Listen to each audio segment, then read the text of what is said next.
Okay. Good afternoon. This is the regular council meeting for Tuesday, October 21st. I'd like to call the meeting to order. The meeting is being recorded live and is streaming on the District of Summerland YouTube channel. All representations to council, written or verbal, will form part of the public record and be available to the public for viewing electronically or as a written record. Corporate officer, do we have any late items? No late items, but we are requesting an amendment to reorder the agenda to move items 20, notice of motion, to be considered as item 12, and agenda item 21, council reports, to be considered as agenda item 13. So to be heard before we go into close, as there is no evening items. Okay, so motion to approve the agenda as amended. Councillor Betts, Councillor Barkwell, all in favor, and that carries. Consent agenda. Does anybody want to remove anything from the consent agenda? No? Get approval of the consent agenda then? Councillor Van Elfen, Councillor Betts, all in favor? That carries. As I've been away, I don't have a report today. So we'll go straight to the CAO's report. Thank you, Your Worship. Happy to give my report. Last week, the District of Summerland elevated its water drought status to level 3 due to ongoing dry weather and significantly reduced stream flow and reservoir levels. Low precipitation over the summer and early fall has created very dry conditions.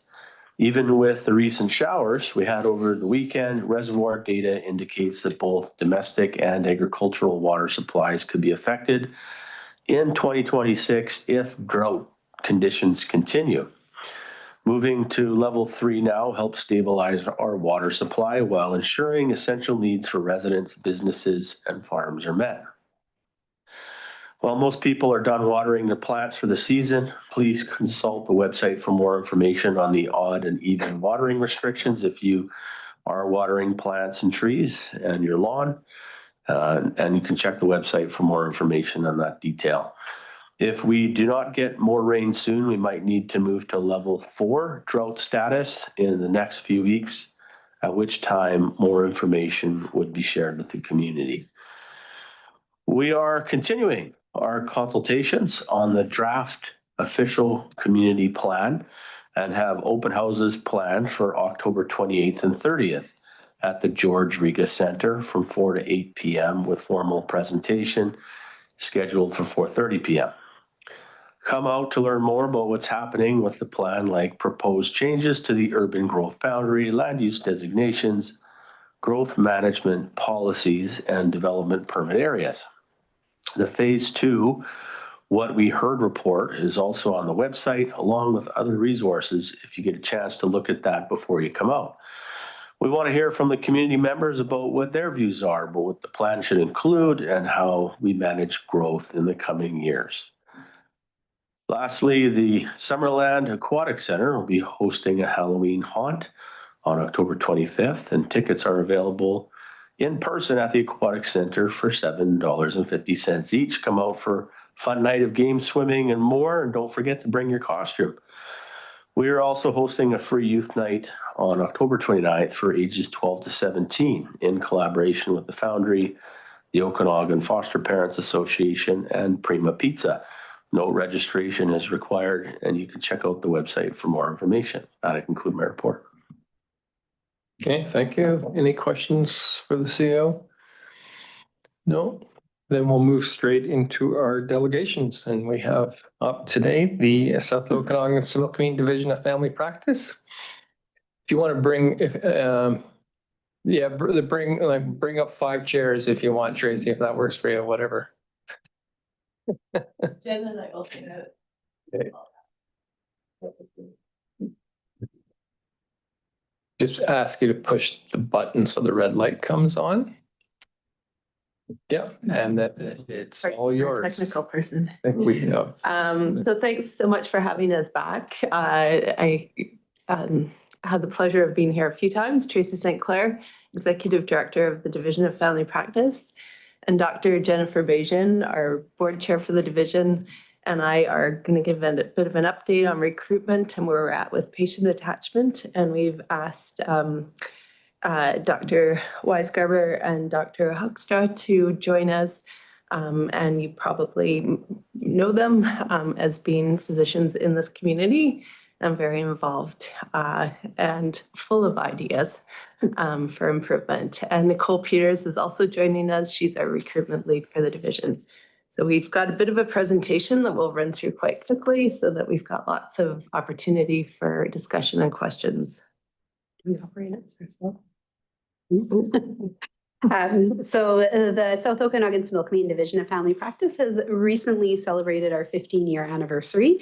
We are a membership-driven primary care provider. And in case you don't know what those are, which is totally reasonable, it's family doctors, midwives, and nurse practitioners led organization, non-for-profit organization.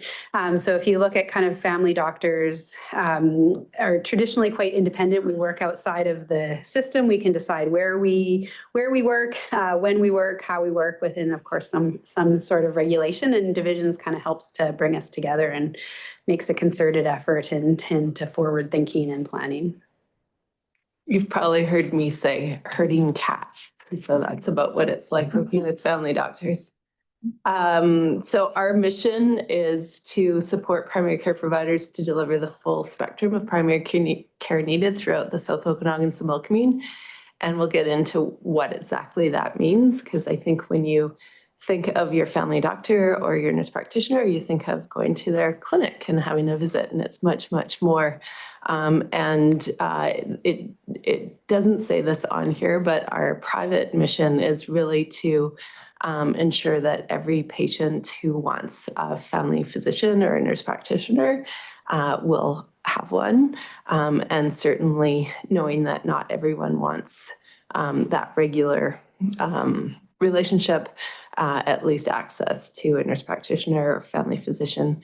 We're a ways away, but definitely closer in Summerland than much of the province. And part of the reason for this is that these are all the different areas that family doctors work in. So you can look in the center is where you're classically going to the office, you picture, but from hospital to maternity to palliative, substance use, emergency room, there's a lot of different aspects of family practice, and divisions helps to coordinate all of these areas. So as an organization, one of the main things that we do is that we try and recruit more primary care providers to the region. And part of how we do that is by improving the practice environment. So that those bubbles that you just saw, what we discovered is that if we support the providers that live here to work in 1 or 2 or 3 or up to 10 of those bubbles, depending on what their interests are, you are going to have very happy, satisfied providers. Some communities, like our rural communities, you really do need to do all aspects of care because there's just not enough people to share the load. In Penticton, Summerland, we've been fortunate in that there are enough providers to together share the load. So not any one provider has to do everything. But what we've discovered is at least all of our providers do at least 2 things or more. And so we call that a coordinated pitch-in model. And really, as an organization, we're constantly being drawn to what the gaps and the vulnerable areas in practice are. And they change every time there's a policy change. So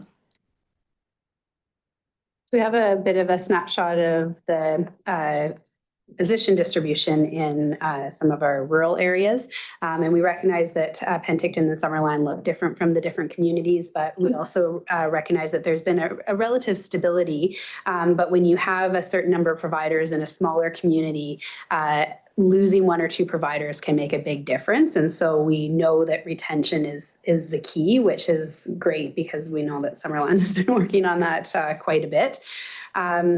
In some of the rural communities, you have more full practice patients, and we really look at doing that kitchen model so that we're able to manage all facets of primary care in the different communities. Did you add that music? Yes. Pretty good.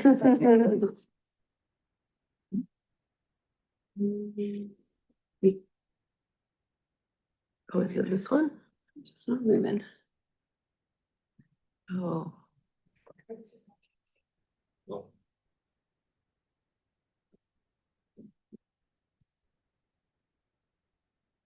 So this is our trends in Summerland, Penticton, and OK Falls. And so we've seen a significant increase in providers. And this is only showing our longitudinal providers, which are family doctors and nurse practitioners that work in offices.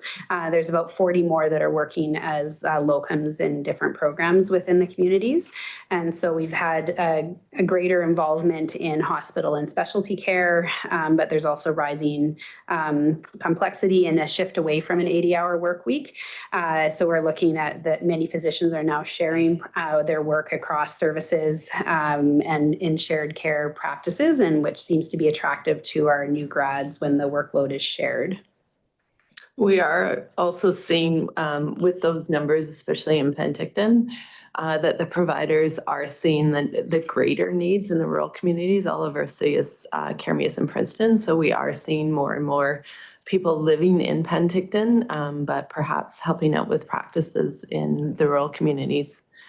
So one of the great things that's happened here is back in 2016, I think it is, Dr. Venkataraman, who a lot of you I'm sure are familiar with, local Summerland doctor.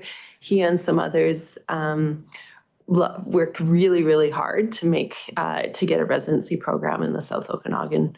And within that program, we've got a 90% retention rate, which, as near as we can tell, is the best in Canada. And it really is by supporting the physicians when they graduate to be able to work in the areas that they want to work in. We support them to not take on full practices all by themselves. They're really working in groups right from day one, which if you know people who are of a different generation than I am, that's how they want to work. So it's worked well, and it has caused us, that's where you're seeing those great increases in numbers over the last few years. And as Dr. Bejan mentioned, there's another 40 doctors who are working as locums, and they might be working in the hospital, or they might be working mental health and substance use. And so those, a lot of those are those newer graduates. And our attachment, our goal with ministry was to attach about 15,000 patients. After 2019, we're up to 23,000 and counting. And we really are outside of our area, known among other divisions and within the ministry as an area of excellence. So we're often traveling to or speaking to other groups, talking about what we do and how we do it. And so speaking to that, this is the attachment compared to the South Okanagan milk mean and the provincial average. And so in every major category other than new to BC, the SOS has outperformed the BC average, especially in areas like chronic disease and frailty care. So we're having more patients that really need attachment are being attached in the South Okanagan milk mean.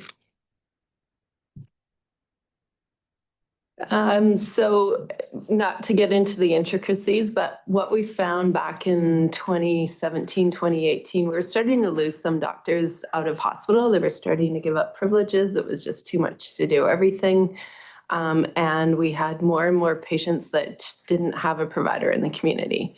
And so, you know, all these problems are kind of coming together, and we go at it from every angle. And what we discovered is, again, like going back to this idea of supporting people to work in groups. And so we coordinated just that for the hospital and for maternity center back in 2018. We had a group come together to start to look after patients in hospital who didn't have a provider or didn't have a provider in Penticton and Summerland. So I think 40% of their patients at the beginning actually came from one of the rural communities. And so if you've got a doctor in Carmeas, you get placed in Penticton, needed somebody to look after them. So we started out with 2 shifts every day, 7 days a week for what we call our community inpatient program. That has actually grown over time. So what we've seen is, as a trend, is more and more physicians have elected to spend more of their time in clinics and attaching patients in the community and leaving that hospital care to their colleagues who work more exclusively in hospital. And there's a business model behind that where everyone who works in those groups, they put all the money that they make from that work into a pool, and everyone gets paid hourly as a result. That is a culture shift. I think, again, like when you think of independent, if you think of physicians as independent contractors, you know that some people work differently, and you've got all kinds of ideas about who works faster. And but really, over the years, we've discovered that there's a lot of peer support for a system like that, and having a known hourly wage makes a huge difference to be able to recruit. And it doesn't require a contract from the Ministry of Health, which these days is not easy to get. And it allows some flexibility. And then the other piece of it, and the next slide speaks to it a bit. So 2018 is where we first started to experiment with supporting the pooled billing model and people working in groups. 2019, we opened our first managed clinic, division managed clinic, and that was Ponderosa. And again, it was taking care of the business end of a clinic and letting the providers work just in medicine. And so our latest, it used to be called Division Managed Clinic. It's now called the Healthcare Society Managed Clinic. We divided the organizations in 2 so that the Healthcare Society assumed operational responsibility for clinic management back in 2024. But our latest clinic was Colleen Schneider Medical Center, which was a much bigger operation than we've done in the past, 6,500 square feet, and required almost $2 million in fundraised dollars from the community. But that came together in about 6 months, and it's being operated by the Healthcare Society and now hosts our community walk-in clinic that was started back in 2023. And I know for Summerland, we have been working with you and I think 3 successive mayors on doing a similar model. I think you guys were the birthplace of this idea, quite honestly, and just still working on landing that first one here. Let me keep going. So role of local government got a little bit easier here in that I think Dr. Hoekstra and Dr. Weisgarber can share with you that we are trending very well for having all or most of the patients attached in Summerland. And of course, you're going to only bring up the ones that aren't attached. So I'm not saying that we're 100% there, but we're very close. So it's easier to speak really positively about healthcare. There are areas in our region that aren't as fortunate, and we are struggling with recruitment for various reasons. A lot of them really with a policy change that happened a couple of years ago provincially. But the more that as a community you can support your providers, support recruitment, support retention, celebrate your physicians, nurse practitioners, midwives, the happier they are. And help us tell the story. So I think we've been so busy creating all of these great practices to work in, and we haven't been quite as good at promoting provincially what those look like, so that we make sure that the policies that for healthcare support them going forward. And I think that's it. Okay, thank you, everyone. I'll open up to questions from council. Councillor Trainer. Thanks a lot for your presentation. I just have a question from your organization's perspective. Do you consider Summerland and Penticton one area, or do you consider them two areas? Oh, you're just going right in. Let's go right to it. Depends. Yeah. Yeah, maybe you guys want to talk about how you practice. Is that helpful? Yeah, I think for the intention, so I'm a family doctor over at Rosedale Medical, and for the intention of how I practice, I personally work in Summerland as a primary care doctor 2 days a week. I think the majority of the folks at Rosedale, of which we have 11 providers, do all of their work in Summerland. That said, most of us do the occasional shift in Penticton, and I myself work part-time in the Penticton emergency room. So often our work hat kind of crosses both boundaries. As far as what population do I care for, my primary care practice cares for the Summerland population. So I think there is going to be crossover just in the practical work pieces, given that many of us wear many hats. And the division has been supportive in helping us organize in all of those different roles, right? So there is just a lot of overlap. But as a body of physicians in Summerland, our primary care goal is to support the District of Summerland for attachment and primary care, right? Yeah, I got a pretty loud voice. I don't know. Yeah, too close to me.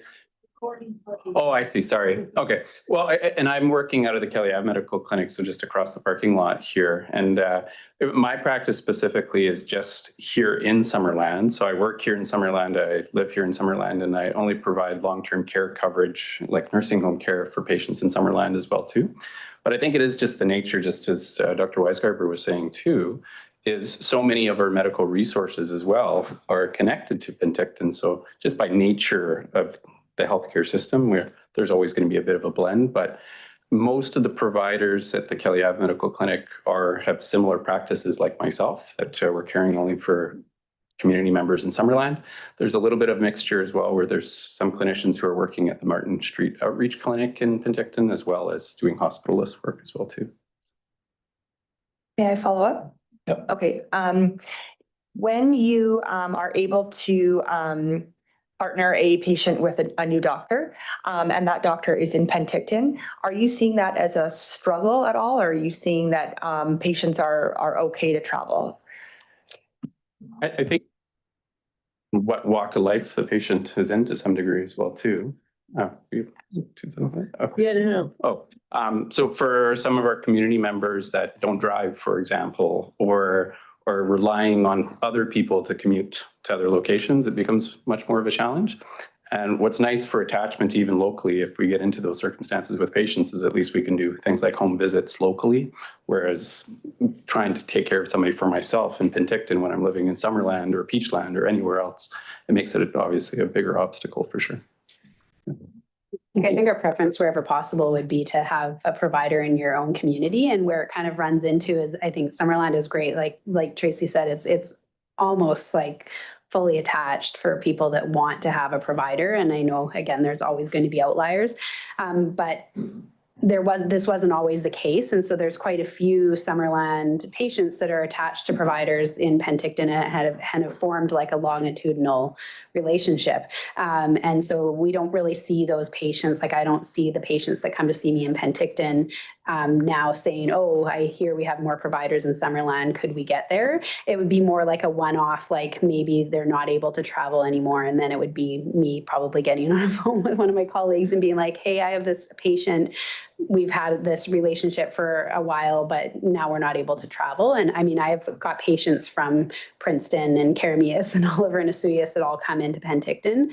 And I've always given them the option, like, especially like Princeton was 100% attached there for a little while. But yeah, again, once they've had that relationship, it's hard for them to kind of necessarily give that up because of geography, but it would be ideal to try to do that as much as possible. So just to follow up on that, if a new clinic is established in Summerland, which I'm sure it will be soon, someday, and I think a lot of people who who have to leave Summerland to go see a family doctor in Penticton. I'm one of those. Might like to be able to see a doctor here, but they don't dare give up you don't dare give up your family doctor. You're not going to, has any, I guess, looking into the future when that's more of and the numbers look good, the trending is excellent. If that's seen as an option, would you consider putting some sort of process in place to allow people to be able to see a doctor in their hometown here? Yeah, speak to it. Sure, I'd be happy to, yeah. I think that's the dream. I think certainly the focus of our attachment thus far has been to ensure that everyone without a doctor in Summerland has some attachment to a doctor or nurse practitioner. I think the second phases that we're looking into, because we are nearing that 100% attachment mark, is exactly that: repatriate those that have had to go elsewhere. I think the messaging around that would have to be discussed, because we don't really want to open the floodgates and then have many folks knocking on the door of the office right away. So there would certainly, I think the division would support us in trying to figure out a process. But I think absolutely in an ideal world, if we could get folks back to town. Space is certainly limiting us, like as much as we think we're fully attached. We may not appreciate the number of folks that are attached outside of the Summerland clinics. And so those numbers, I think, are yet to be sorted. We certainly have motivated providers, and we're graduating 6 to 8 residents like locally who are interested in working in the area, right? So we would love to provide them space to at least trial working in our community. I think beyond even attaching those outside of the Summerland region would come last. Like, we definitely want to repatriate everybody in Summerland first, but also find other opportunities to work within the community, right? Like do some outreach work, talk about working with the schools, talk about working in other areas. So we have the interest. I think our rate limiting step right now is finding physical space for these people to work. So That's why we need a new clinic. yeah, in short, yes. Councillor Peak. Thank you very much, Your Worship. When you're recruiting, and I'm only going by little information I have, which is, it seems hard to get residents to come into your community and do their practicum. Is that difficult here in British Columbia as well? How do you do that? Is it working well with what's going on in our southern border? And are we acquiring some people that are interested in being in our areas, in the ones that we service? I don't know if you guys, Jeff does more teaching. Sure. Jeff's the teacher. I would say we're getting actually some pretty good exposure to trainees coming in. I don't want to keep on hammering the word like space and clinics and whatnot too, but we're fortunate enough that even in Summerland, in every given year, there's probably 4 resident doctors training in this community alone. Okay. So unfortunately, a lot of the time those residents are living in Penticton and commuting to us. So in a perfect world, they'd be living here and working here too, but they are getting good exposure. And what's really quite good about that from my point of view too is our entire residency program right now, I think, is about 14 residents. They're all intermingling and talking amongst each other too. So what's worked out quite well for our community as well is often these residents, when they graduate, they'll come and fill in for us so that we can take vacation. They speak to the other residents who also say, hey, I had a good experience in Summerland, and have the opportunity of coming out too.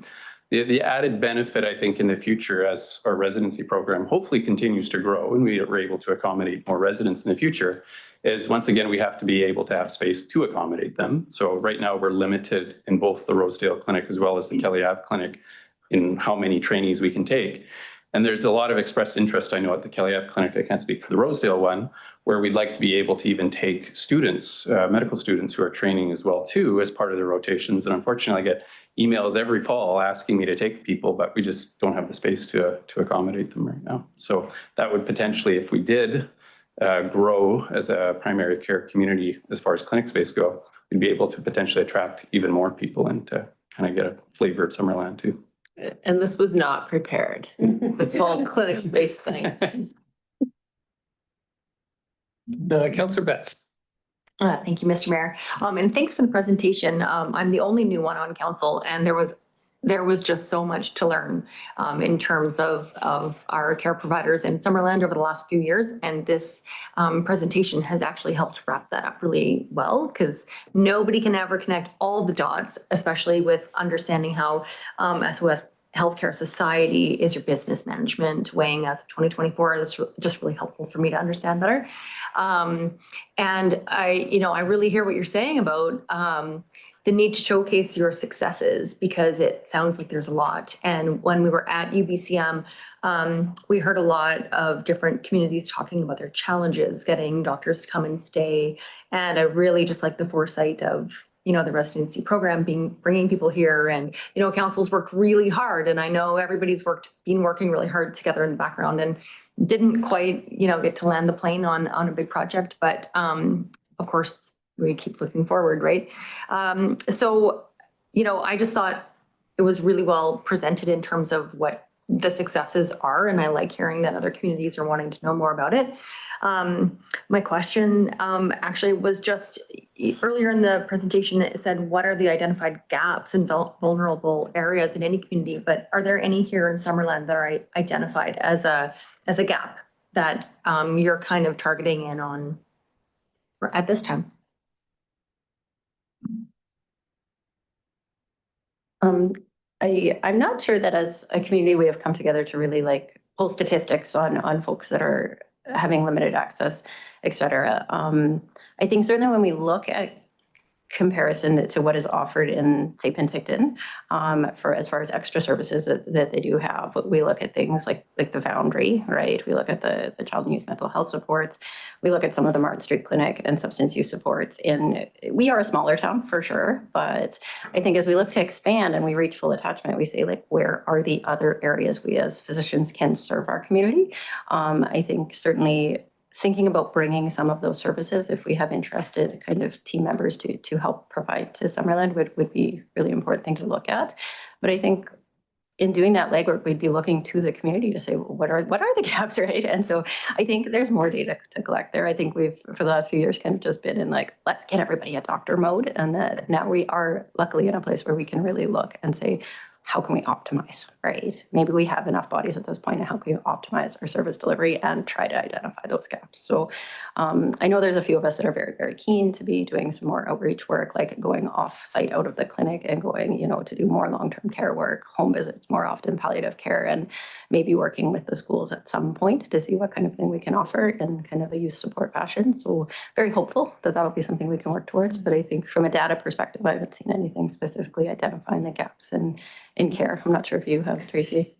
Yeah, the only one, the other service I think you need to mention is lab service, because we see that across the region, that since 2020, we've seen a decrease in availability of lab services. And I know there's been a lot of advocacy on behalf of the family doctors in every community, and a lot coming out of Summerland to try and preserve that support in your community, recognizing that you have a greater number of people who have trouble traveling into Penticton.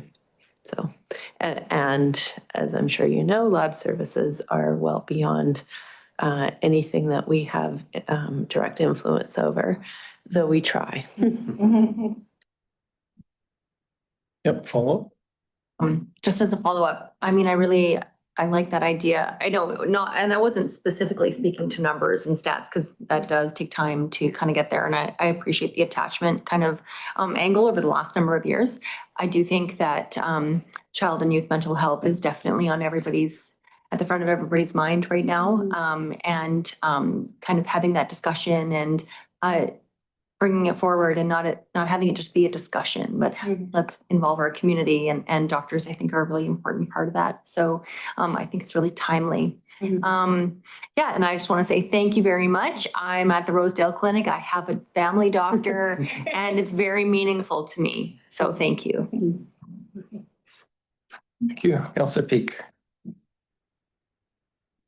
Thank you, Mr. Mayor. As you're acquiring data, Do you have any idea, like we have a lot, I'm not saying something new, we have a lot of retirees that tend to come to our valley because it's such a beautiful place to live. It's a much milder climate than a lot of places and we don't have as much rain as the lower mainland. As you're looking at that, will you look at the long-term effect of population change in terms of generational? And we're certainly attracting a lot more young people to live here because there's lots of things available to do here. So we'd be interested in knowing what that long-term picture will be as you grow what you're doing.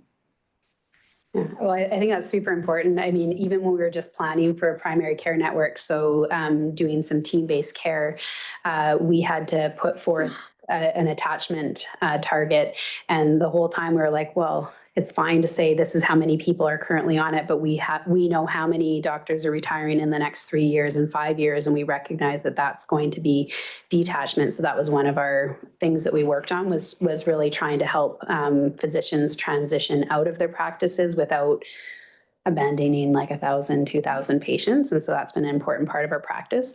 We do know that the average age in the South Okanagan Similkameen is 20 years older than the average age of the province. And so that comes with it increased number of visits per year because there's enhanced number of chronic diseases. And so we see all of that. And despite all of those things, we're still seeing attachment above and beyond the provincial average. So I think if we just continue to work on what we're working on, we recognize that we have additional challenges that maybe the rest of the province or the lower mainland doesn't have because of our beautiful community and the reasons that people come here. So.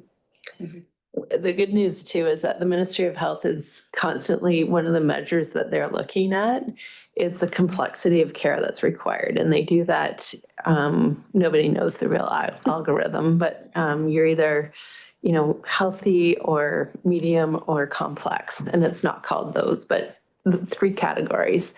And the fact that they're tracking that and recognizing that there's a different average number of visits per person based on where you fall in that in those categories is good, because without that, then you're looking at everyone being the same population everywhere and the same needs.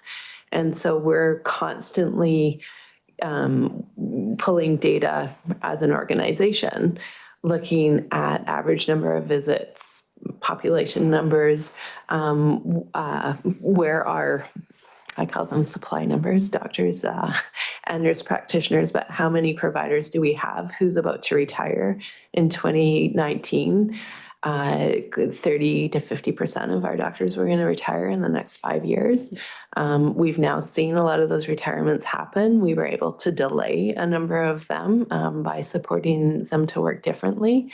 But with our new residents, like with the residency program and the influx, because they all talk to each other, residents across the province, which is nice. The last I checked, our newer providers, which is about probably 50% of our physicians in Penticton and Summerland, the average age was 42. So when you look long-term and with the population growth, you definitely want a younger demographic of providers as well.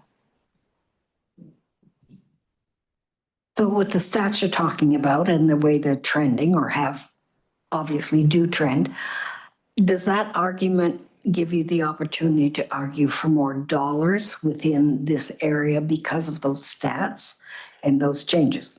In theory, there's no actual money to be had, but in theory, it may at some point in time affect that. So what we're starting to see is actually the opposite. Yeah, so the opposite. So what we're seeing is some data coming out from the Ministry of Health showing what they figure your capacity for attachment is and how many providers they think you should need, and starting to limit access to payment models for if they've determined that you're at capacity. So I think that's one of the risks for this area. So it all depends what your methodology is there, right? If you are determining that, 3 visits a year is what everyone needs. And once you've satisfied, everyone gets 3 visits and, just do the math on your providers, you're probably going to be missing some care. So that's just rolling out. And we're not too concerned about it, but definitely watching it. Mr. Trainer? In terms of moving forward with the idea for a primary care center in Summerland, what are the next steps? Do you see, is this still in the plans? And I guess what can we do, if anything, to assist? Like, is it still on the radar kind of thing? For sure. And Dr. Hoekstra says, throw money, throw money. Yeah. No. I don't know what I'm supposed to say beyond that now. Well, I know we need it, and I guess to reiterate it again is I don't know what to really comment on, to be honest. Yeah, we're stuck in the sense that once again, if we don't expand or grow, we know we're just not going to meet those. I think numbers. it's safe to say we have an inventory of every single building in Summerland now, and we've looked at everything in terms of potential for clinics, and there are a couple potentials on the definitely that are still in play. We're working closely with other partners, the Medical Foundation, Community Futures, and Community Foundation, who are all partners in Colleen Schneider Medical Center, and of course the Healthcare Society, who would be the operator of the clinic.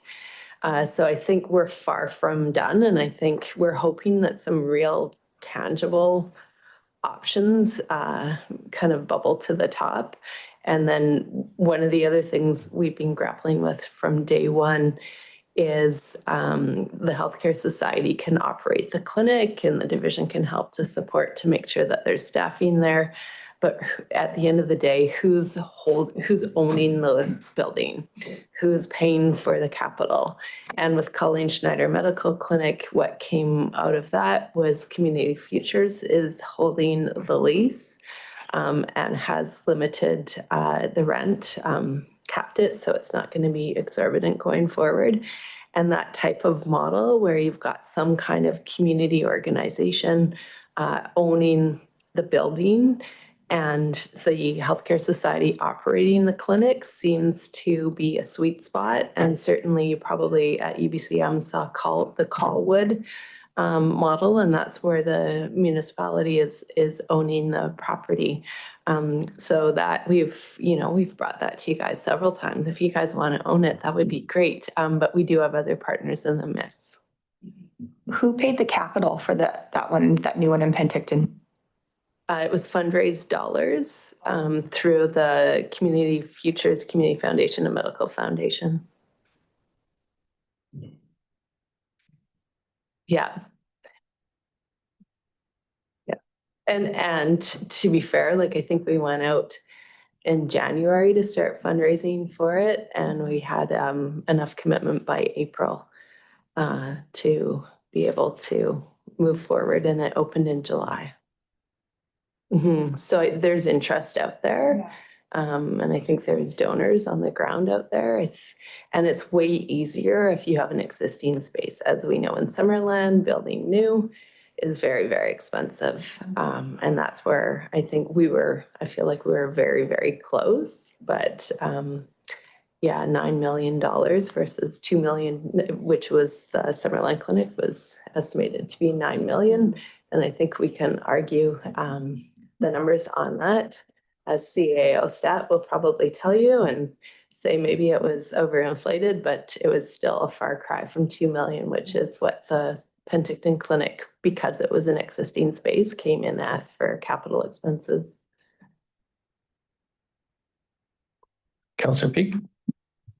Have you shared the buildings that are of interest here with with CAO and the mayor? Yeah, we've had ongoing meetings for how long? Have you been involved, Graham?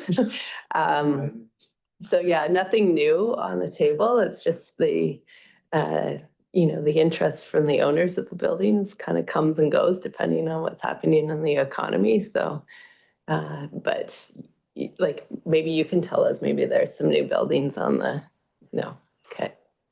Yes, we have. Okay, don't see any further questions, so thank you very much. Really appreciate what you're doing. Great, nice Thank you to for see you having all. us. Thanks for coming.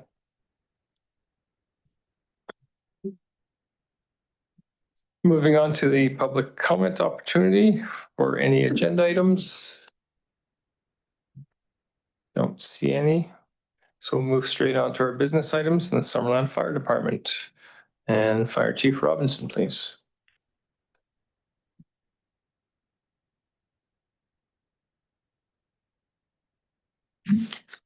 Good afternoon, Mr. Mayor, Council. Thank you for having me today.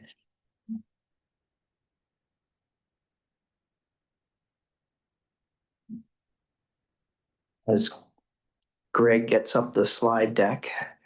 Thank you, Greg.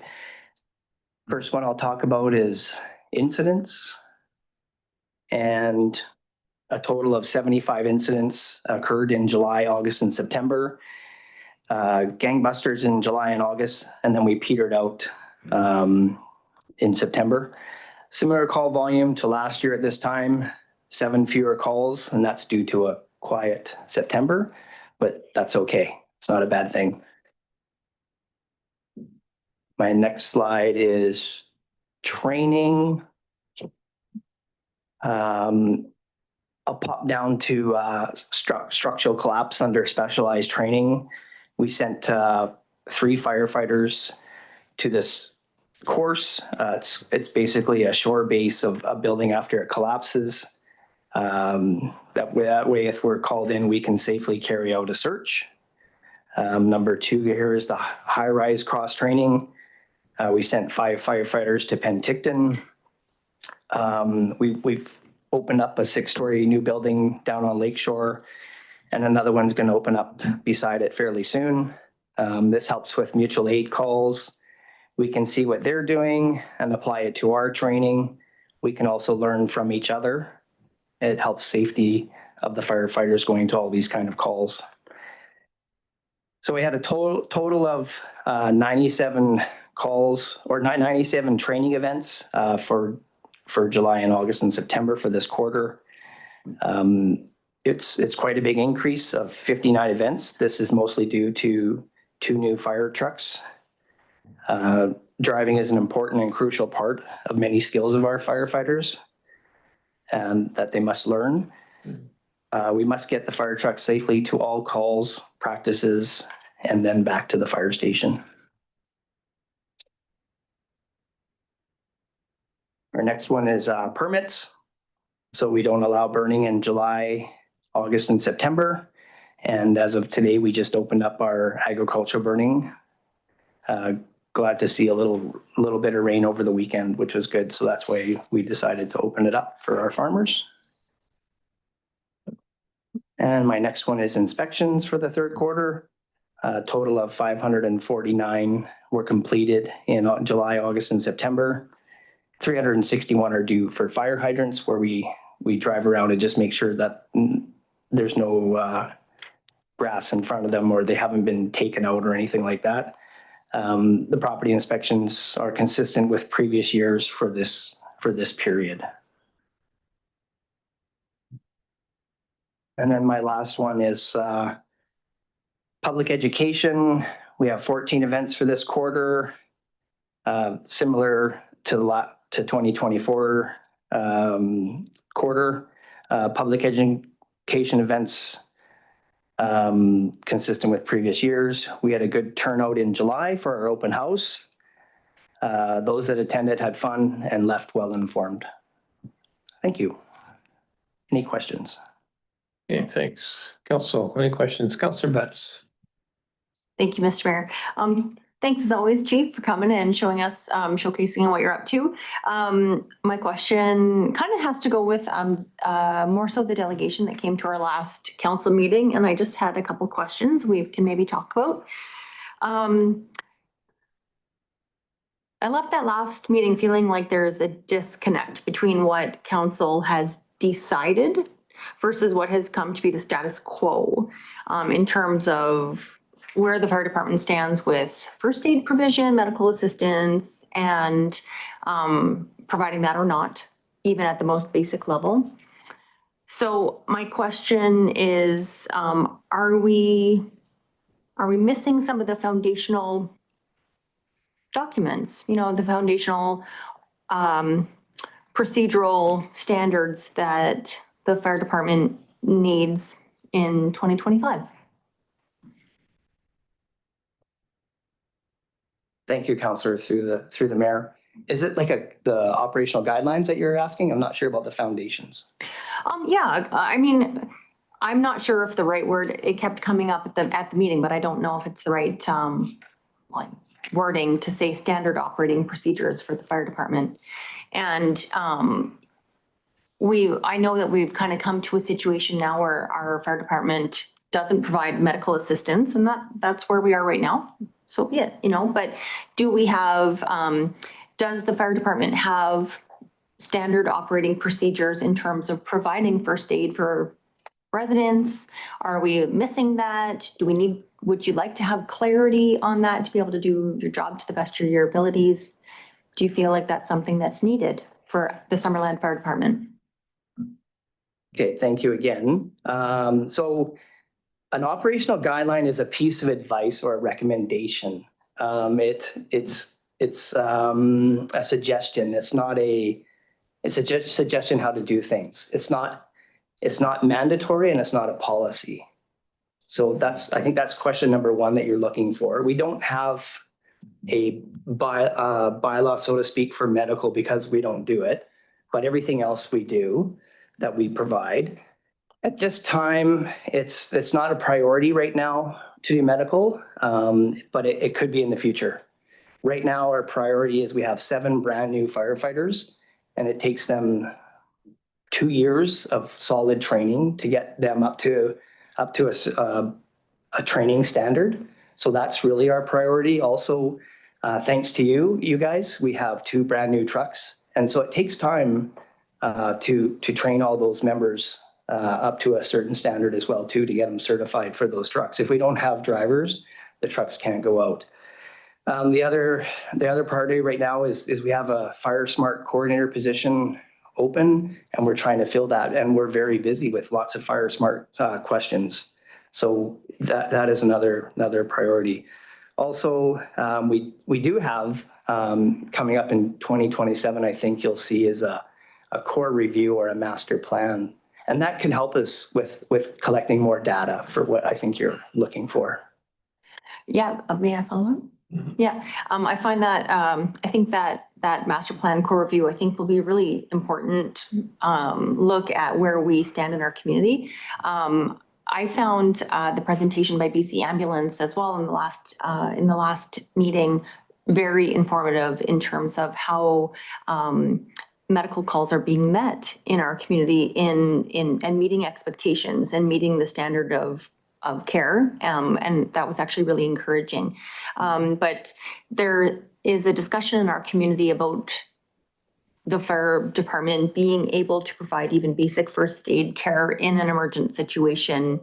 And a lack of understanding even maybe in our community about what that is or what it's not, and if there's any kind of leeway. So yeah, I just wanted to kind of keep that conversation going. A lot of residents cared a lot about this topic, and I think it's just still present, right? Like I think, look, I'm just looking for a little bit more clarity in terms of our, the best practices for our fire department in our community, not everyone else's, but how we operate here and how best we do that. That's not really a question, but thank you. Thank you. Councillor Barkle.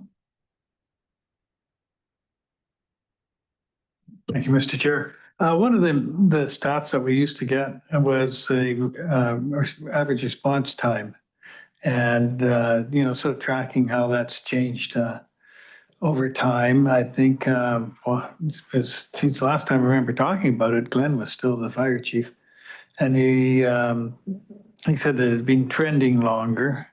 but you know, it varies from one year to the next. You must keep that stat still, right? And where are we with that? Do you know off the top of your head?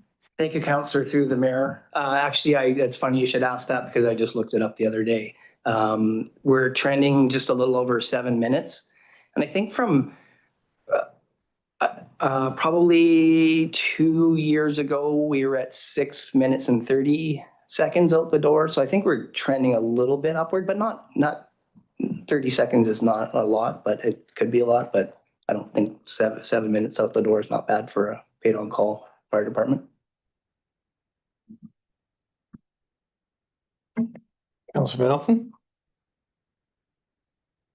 Thank you, Mr. Mayor. Through our chief, it was brought to my attention and to another fellow councilor's attention. The agricultural permits for burning 253 year to date, if I'm not mistaken. And it was brought to my attention by a resident that some agricultural wood is not permitted at the land, or it's permitted at the landfill, but with a charge. So there's, you know, if a farmer's taking down a pine tree or something like that, certain types of wood aren't allowed and or you pay.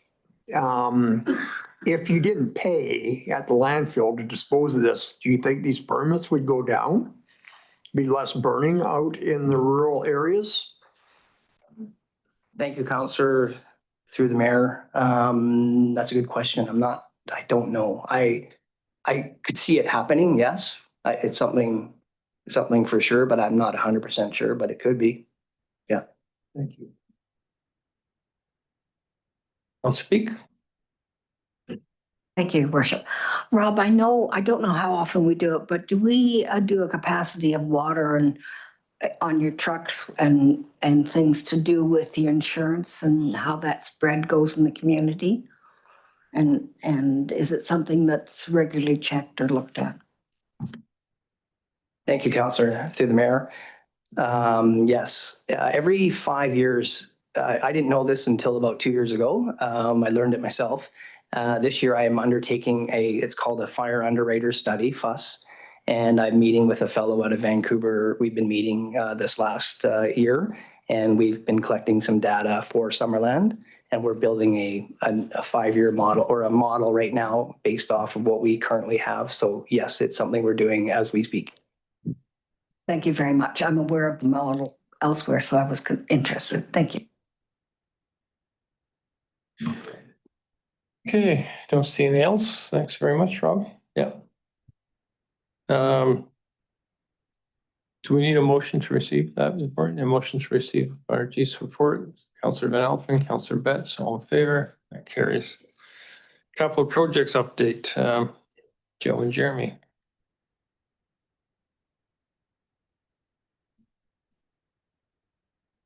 Thank you, Mr. Mayor. We'll start out with the Wharton project, and just a few updates from the last council meeting 3 weeks ago. It does feel like a long time ago when this happened, but the pathway and the road on Wharton and Kelly have been paved. The Main Street and Victoria Road intersection are complete and open for public use. And crews are now shifting gears towards the Henry Avenue underground area, as well as 2 crews on the electrical work towards Smith Street, so sort of east of Kelly Avenue, doing the work along there. So quite a bit on the go still.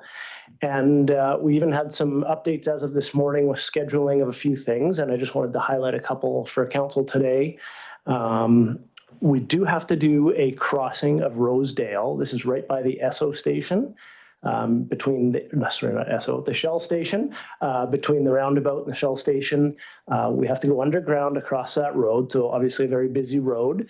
We're going to do it over 2 days, and so one direction of the road will be closed on Thursday. That'll be the southbound lane, and then on Friday, the northbound lane will be closed. We will have a detour. We're having a meeting about it at 2 o'clock to discuss the detour route, and we will be advertising this through our communications. This is the last major closure that we have, and it's just the 2 days to get across, and then everything else can be done from the sides. So that's obviously a big one in the coming days.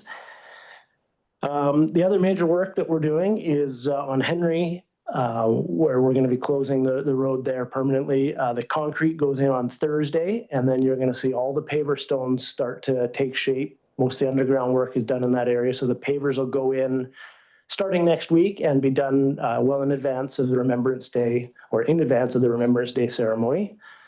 And outside of that, most everything will be done for Remembrance Day. There will still be little bits and pieces here and there. As council knows, the washrooms will not be there until late November at the earliest. So there will be an area where it will be left in dirt but walkable condition. We'll have it so that it's safe for everybody for Remembrance Day. But we do have to leave some of the paving stones out for when they do the install. So it won't be a perfect rectangle for where the washroom is going to be planted. It'll be a little bit further around the perimeter of the washrooms. But the contractor will be pulling down the fencing for the event. They won't do that until the day before. So it will look like it's not ready, but then on the 10th, they are going to be working that day. They will pull everything down so that everything is ready in advance of the ceremony.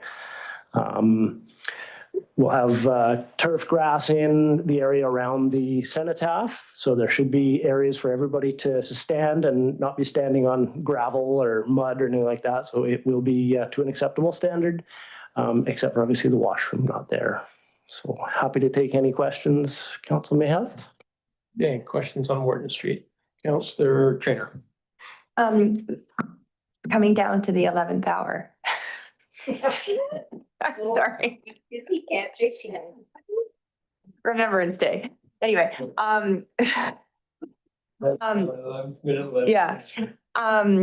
Would we be able to get, it's a mom joke, would we be able to get a sign, like once everything's open, on November 11th, like a sign where the bathrooms will be that just says like future home of new downtown bathrooms?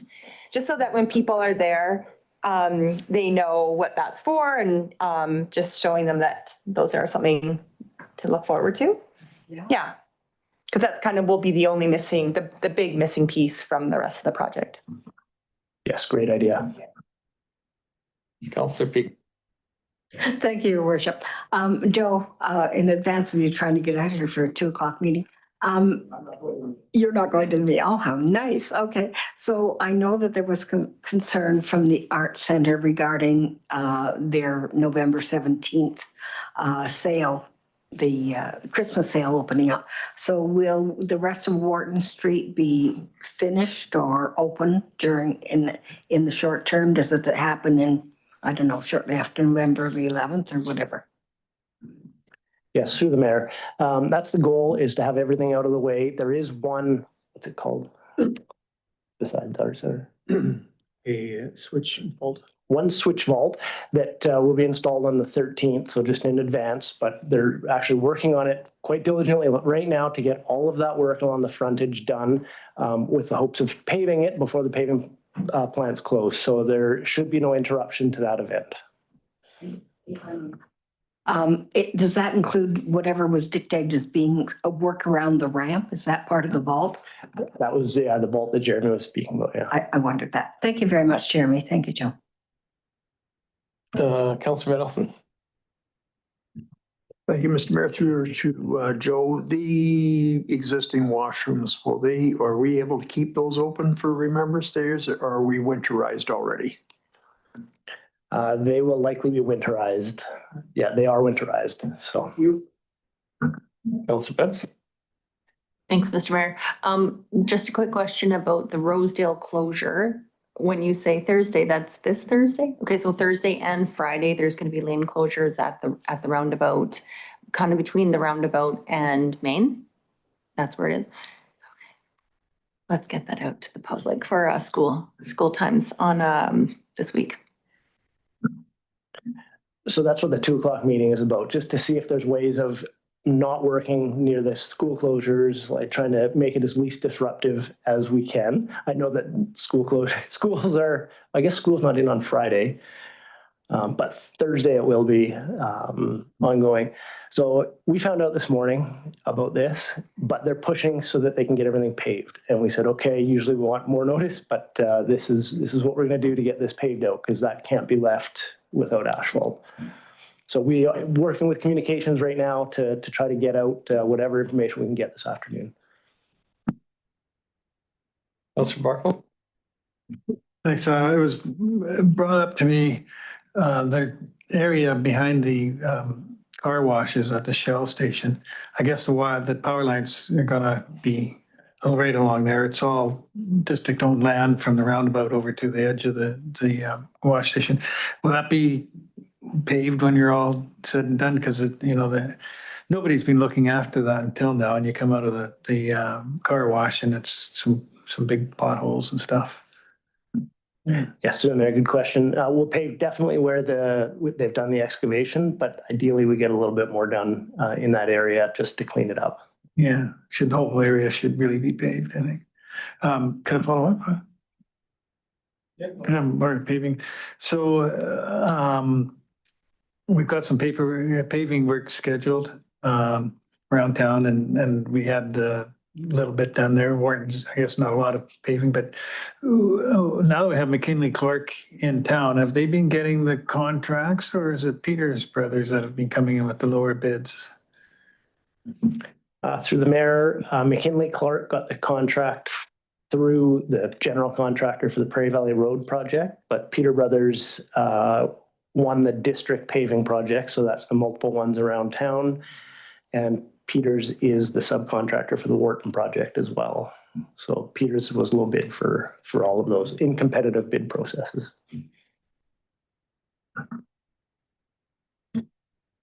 Okay, I think that's it for Wharton. Should we move on to the next one? Okay, thank you. Prairie Valley Road. So what council was involved in the grand opening of that this morning? While it looks 100% complete, there are still a couple deficiencies that the contractor is working on, including driveway tie-ins, some signage adjustments that we've requested, and a couple other minor things that they're working on. But it's fully open and everything's working as we had planned. Any questions? No? Okay, primary Calera fire. Thank you, Mayor Holmes.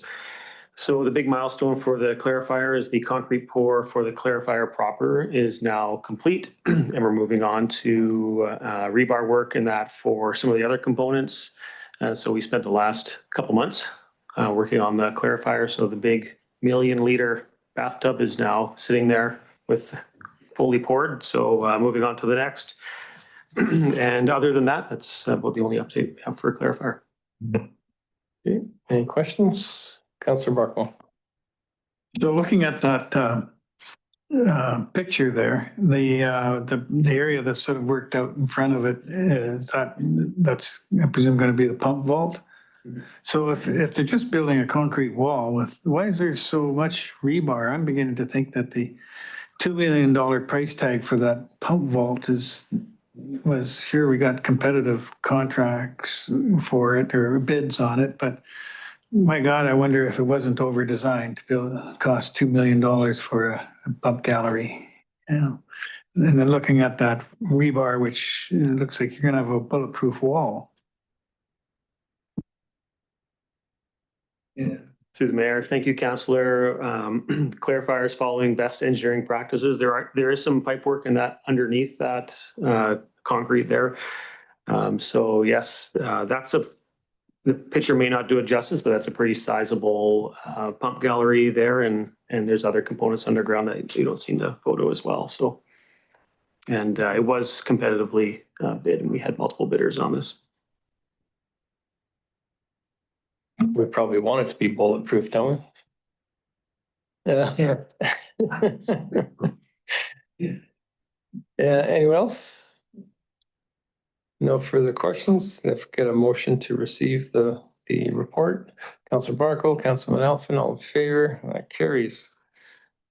Moving on to what's next? Junior hockey ice and fitness room rates. Our Director of Community Services, please. Good afternoon, Mayor and Council. As a follow-up from the last council meeting on October 1st, when council confirmed their support for the proposed new junior B hockey team in Summerland is an expansion team with the Kootenay International Junior Hockey League. This report is to consider junior hockey ice rental fees. Junior hockey ice rental fees were removed from the fees and charges bylaw when the Summerland Steam team left Summerland at the end of the 2023-2024 season. The previous junior hockey ice fees were subsidized to match the minor hockey fees for practice times. Game fees were higher, and as there were opportunities for the team to fundraise during games. Staff have calculated proposed new fees for the junior hockey program based on building on the previous Summerland Steam fees and considering council-approved rental fee increases year over year. Table 1 in the council report reinstates the subsidized junior hockey fees and applies the annual fee increases. The proposed ice rental fees were not expected to have a significant impact on the overall 2026 arena revenue projections, with some free daytime ice being optimized by junior hockey and some displaced user groups utilizing ice later into the evening. There is a potential for increased revenues. These proposed fees have been reviewed by Terry Rolston with the Summerland Junior Hockey Committee and are supported.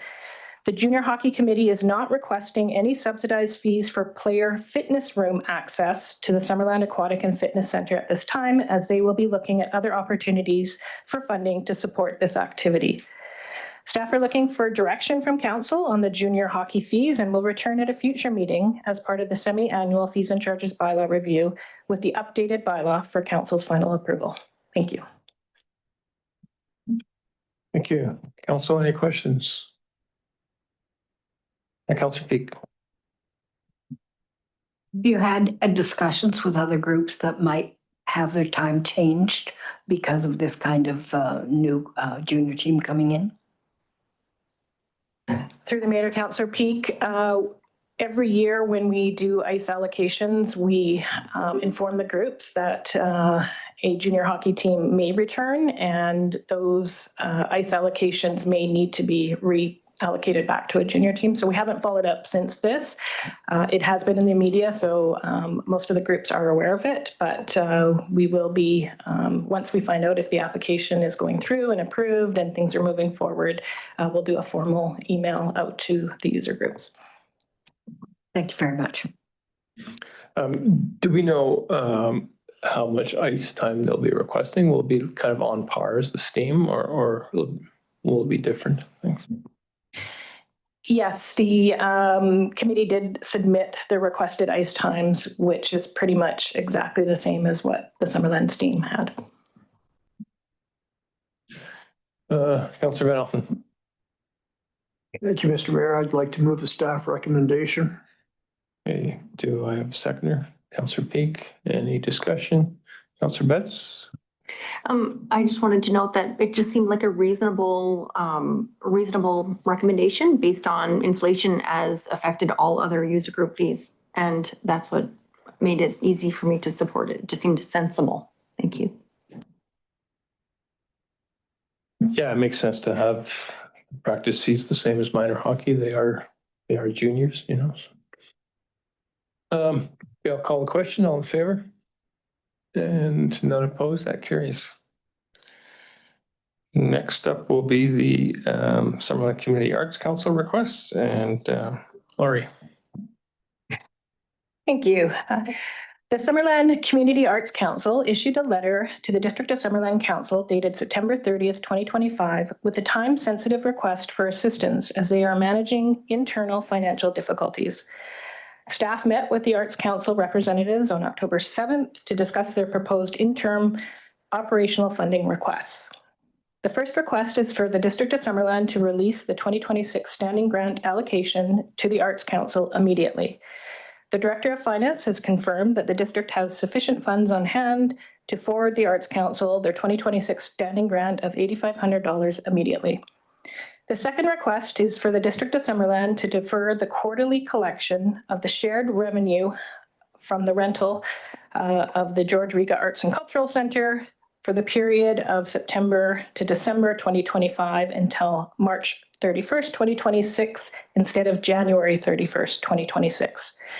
The anticipated District of Summerland portion of the shared revenues for rental fees is estimated to be approximately $3,000. Council should be aware that if the Arts Council's financial situation not improve, there is a risk that there may be a further delay for the payment of the 2025 Q4 revenue payment, or alternatively, ask the district to forgive the payment in its entirety.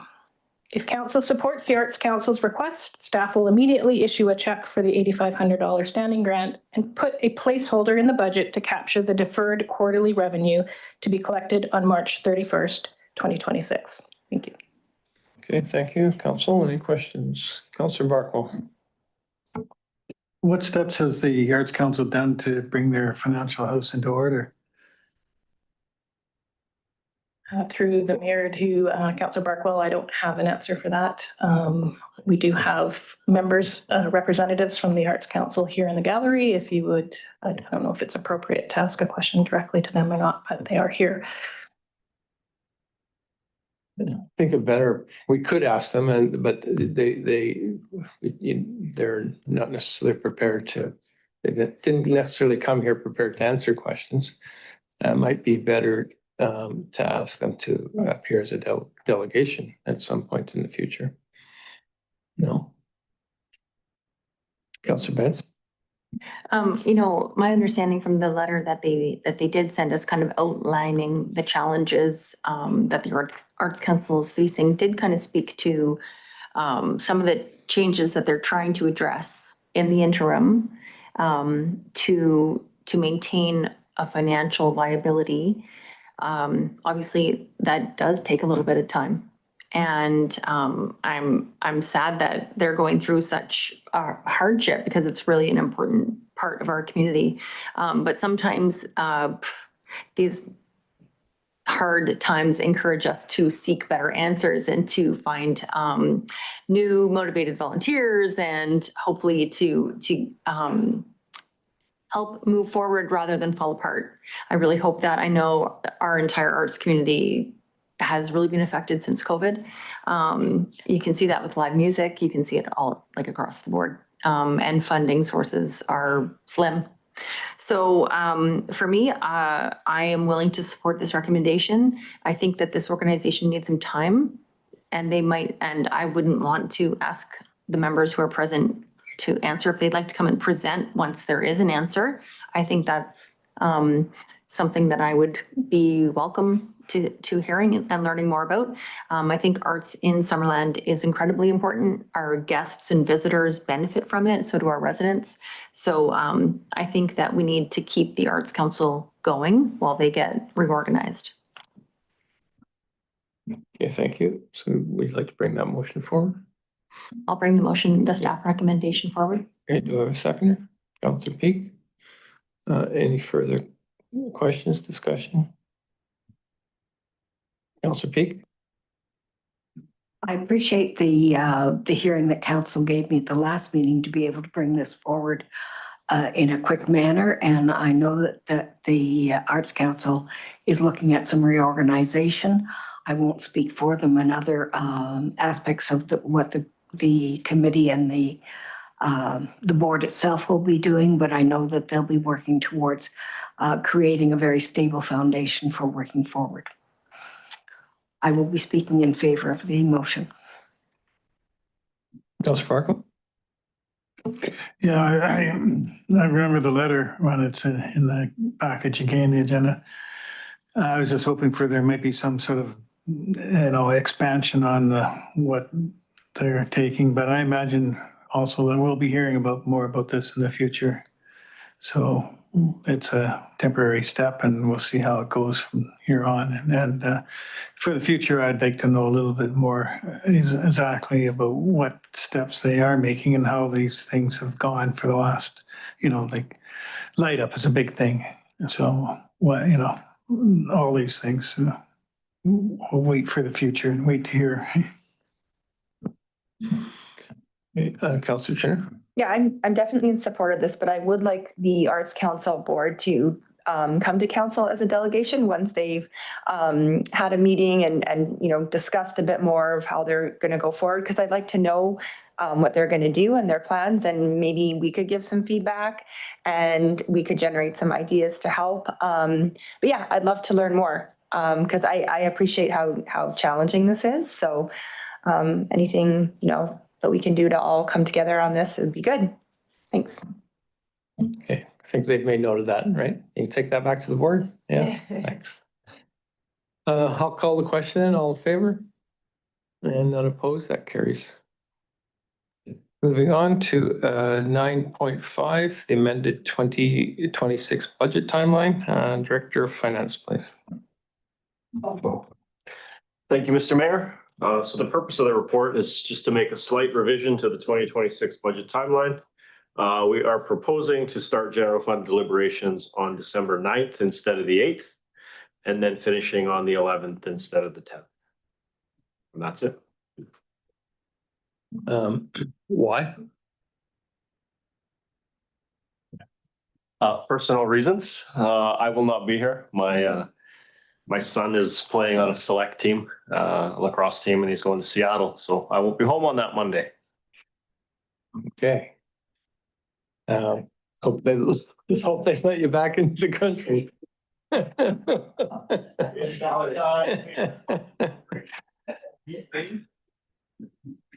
Okay, no, my only thing is there's nothing scheduled for the RDUS right now, but try to like to keep RDUS Thursdays open for RDUS business, but nothing so far. So my only comment.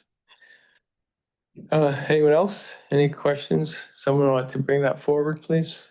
Councillor Peak, Councillor Betts, all in favor? And that carries. Premises tax exemptions bylaw.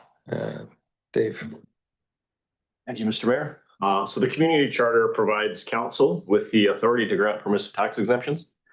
These exemptions are authorized by bylaw and can provide tax exemptions for multiple years. The district's current nonprofit tax exemption bylaw has expired, and nonprofit entities were required to submit applications for the upcoming 4-year cycle. Council heard from 16 applicants during the committee of the whole meeting on October 1st. And at the end of the meeting, council approved permissive tax exemptions for 14 applicants. The proposed bylaw provides for estimated 2026 permissive tax exemptions to the 14 organizations of $290,295, which represents 2.32% of overall property tax revenues. Council should also note that in addition to nonprofit exemptions provided, proposed in this bylaw, district churches also receive PTEs through a separate bylaw, which will expire next year. As such, churches were not required to submit applications this year. Those estimated 2026 exemptions for churches is approximately $70,182. So to conclude my report, the proposed bylaw does summarize council's direction from the committee of the whole meeting and is ready for first 3 readings. Thank you. Any questions? Councillor Peak? Okay, do I have a seconder? Councillor Barkwell? Dave, I just have a question on the churches. So there's a couple churches do have a non-statutory area, but they'll apply next year as well, just for the non-statutory part of it? Correct. Okay, thanks. I'll call the question then. All in favor? And none opposed, that carries. 9.7, approving officer appointments, and that's the Director of Corporate Services, please. And your worship, I'll just sneak in very quickly before Director of Corporate Services takes it, but we actually have a brand new Director of Development Services in Julie McGuire, and I thought if it's okay with you, maybe I could just give her a minute or two to sort of introduce herself and her background, and then we can turn it over to Kendra, and then you can talk about whether you want to give her the approving officer appointment based on what you hear. So, okay, is that okay? Okay, go ahead, Julie. Great, thanks for the introduction. I'm pretty excited to be back working for the District of Summerland. I worked here from 2010 to 2014. So it's fun to basically come home. So in the meantime, I was, I guess my background, I've worked for the City of Edmonton, District of Summerland, a bit in the consulting world, City of Calgary for quite a few years, and the City of Kamloops. Then I came from the province. I was working in their land use, planning and management, Bill 44 stuff, if you've heard of that stuff. So, and now I'm here. So I'm excited to be back and I look forward to working with you. Hey. Good, thank you very much. So we can complain about Bill 44 to you, or? Councillor Peak. Thank you. Welcome, Julie. It's nice to have you here. I wanted to ask, are you living in Summerland or were you able to find a place to live? When I started working for the province, I could work from home. So I've been living in Penticton. I'm just renting there. I've been there for a year and a half now. Yeah. Welcome. We're really glad to have you. Thank you. Councillor Best. Thank you, Mr. Mayor, and welcome. So will you be leading our way through the OCP updates, or is Urban Systems kind of taking the lead in those presentations next week? Through the mayor, Urban Systems will be continuing. They're under contract to deliver the official community plan, but I'll definitely be overseeing and working with them closely. Great. Well, we'll see you there. Okay, thank you. So now I'll turn to corporate officer. Thank you, Mayor Holmes. So just quickly, council must appoint an approving officer to consider subdivision applications for lands within the district. And as we have a new director of planning and development, council does need to formally appoint a person into this position. So before council is a staff recommendation that Julie be appointed as the approving officer, along with formally appointing Joe Mitchell, the Director of Works and Infrastructure, as the Deputy Approving Officer. Councillor Van Elsen. Thank you, Mr. Mayor. I'll be happy to move staff recommendation. Okay, seconder. Councillor Peak, any discussion? Call the question, all in favor? And none opposed, that carries. Oh, congratulations, I think.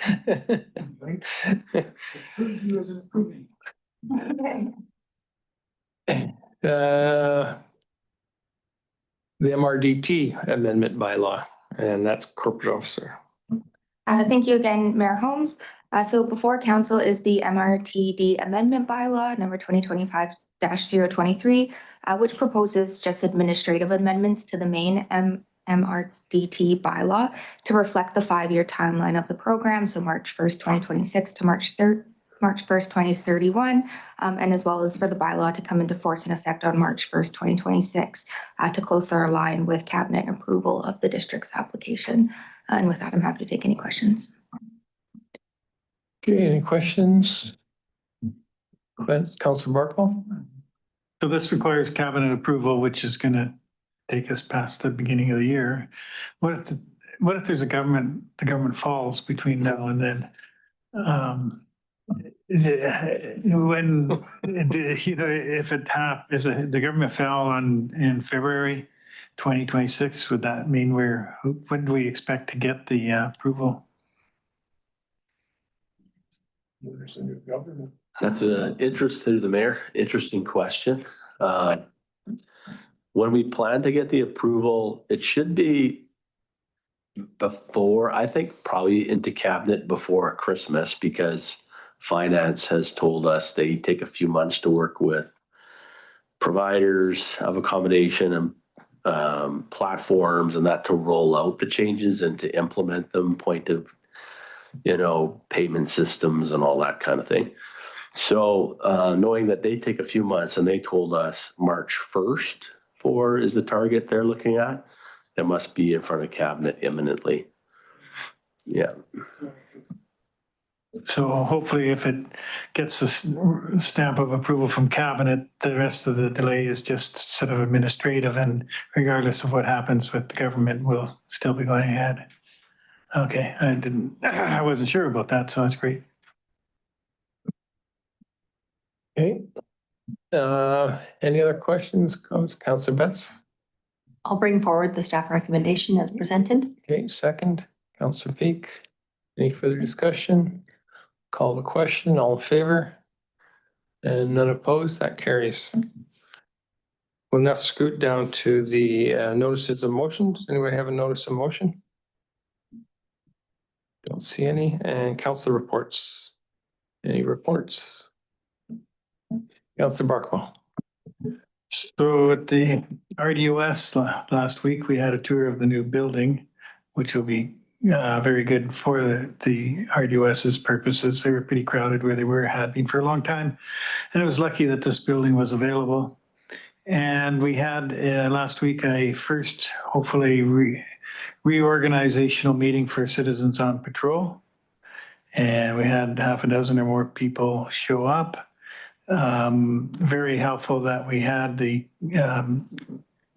community policing liaison officer out, Joanne Rempenthal, who lives in Penticton, but she's employed, or Summerland, sorry, yeah.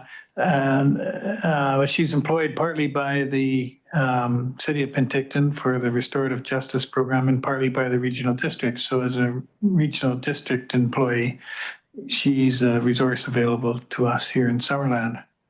So that was great. She's involved with the community policing in Penticton and can organize the whole thing for the training, which is sort of the ride along with Penticton Citizens on Patrol.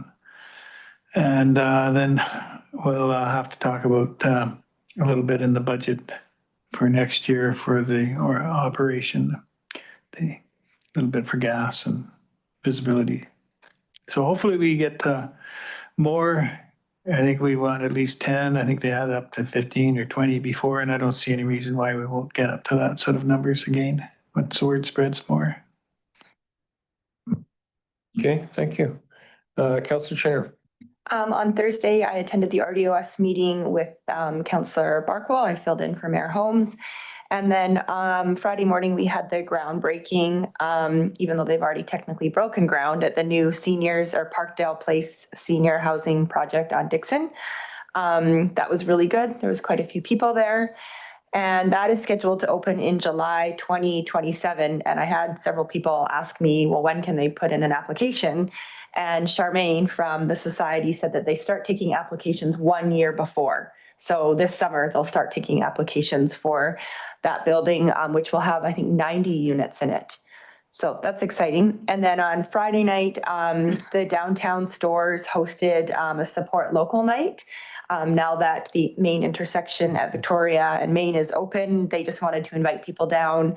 So my family and I, we went down and we went in all the shops and just wanted to show support for those merchants that are along there. They've had to put up with quite a bit of construction all summer and everything looks really good. So that was a good event. And then Saturday morning, myself and about 20 of my neighbors, we did our 22nd Trout Creek community cleanup. And we did all along the highway. We did the Lakeshore Pathway, and we did the intersections at Johnson Street and Highway 97 and at Wharf. And we got a lot of garbage. We filled up a municipal parks truck.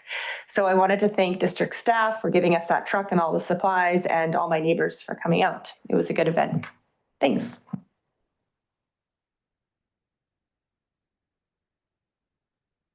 That's nice. So I thought you had, I misunderstood. Oh. Your 22nd cleanup. Yeah. Oh, Yeah. no, my 22nd cleanup. Councillor Peak. Thank you, Your Worship. I wanted to congratulate the downtown on having their open house or open stores until 7 p.m. on Friday. It was great to be able to go in and out and talk to people. And there was lots of good confidence discussions around the look of the intersection and the fact that we're actually getting through all the work that we're doing. So I appreciate the fact that the community came out to give that support as well. It's great. Thank you. Anyone else? No. So if I could now get a resolution to close the meeting to the public pursuant to sections 91. Not sure which categories.